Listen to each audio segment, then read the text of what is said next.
আসসালামু আলাইকুম। নিয়ে এলাম শুটকি দিয়ে সবজি দিয়ে দুর্দান্ত একটা মজার রেসিপি। এখানে আমি সবজির মধ্যে নিয়ে নিয়েছি শালগম, নিয়ে নিয়েছি লাল আলু, নিয়ে নিয়েছি মিষ্টি আলু, সিম, বেগুন, আর আমি নিয়ে নিয়েছি এখানে চেপা শুটকি। আপনারা আপনাদের পছন্দ মতো শুটকি নিয়ে নিতে পারেন। চলুন এবার যাই মূল রেসিপি। রান্নার তেল আমি এখানে নিয়ে নিয়েছি চেপা শুটকি। শুটকিটা প্রথমে একটু তেলে ভাজা করে নিব লবণ দিয়ে, তাহলে খুব ভালো একটা লবণ দিয়ে একটু ভালো করে ভেজে নিলে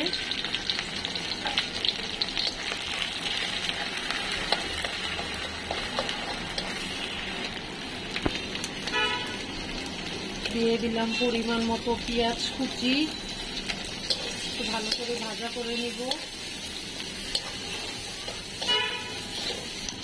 দিয়ে দিচ্ছি আদা বাটা, রসুন বাটা। শুটকিতে একটু রসুন বাটার পরিমাণটা বেশি দিলে খুব খেতে ভালো লাগে। দিয়ে দিব হলুদ গুঁড়া, ধনে গুঁড়া, মরিচ গুঁড়া, ভালো করে নেড়ে চেড়ে নিই।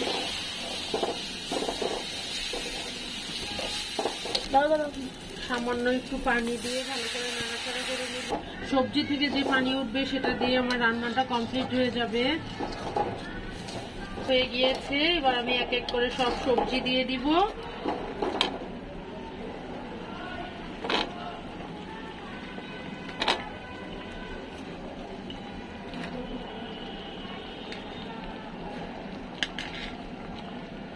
ভালো করে নেড়ে চেড়ে কষিয়ে নিব। আমি খুব নিভনা জালে ঢেকে আস্তে আস্তে করে রান্নাটা করে নিব। এতে করে আমার আর কোনো পানি ইউজ করা লাগবে না। সবজি থেকে আস্তে আস্তে পানি বের হয়ে আমার রান্নাটা কমপ্লিট হয়ে যাবে। কত পরিমাণ পানি উঠে এসেছে, এই জন্য আমি আর কোনো পানি ইউজ করিনি। সবজি থেকে পানি উঠে রান্নাটা কমপ্লিট হয়ে যাবে। এটা খেতে খুব মজাদার হয়।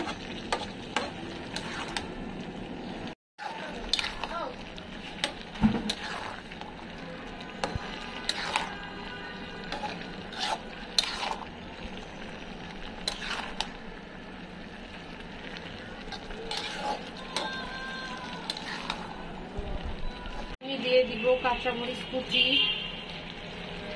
দেখেন আমার শুটকির তরকারিটা পুরো কমপ্লিট। কি সুন্দর কালার আসছে। সবজি থেকে যে পানিটা বের হয়েছিল সেটা দিয়ে আমার রান্না কমপ্লিট হয়ে গিয়েছে।